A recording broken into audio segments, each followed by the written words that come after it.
यावर्षी श्रीकृष्ण जन्माष्टमीच्या मुहूर्तावर मंगळाची चाल बदलणार आहे, ज्यामुळे 3 राशींची दुःख कमी होणार आहेत आणि त्यांच्या जीवनात सुख समाधान वाढणार आहे। पहिली राशी आहे सिंह राशी। सिंह राशीच्या मंडळींना पद प्रतिष्ठा वाढून धनलाभ होईल।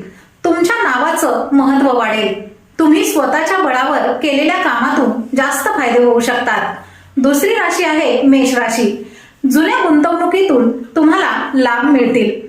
तुम्ही आजवर ज्या मंडळींना शत्रू समजत होतात त्यांनीच एखादी चुकून किंवा जाणीवपूर्वक केलेली गोष्ट तुमचा खूप फायदा करून देऊ शकते।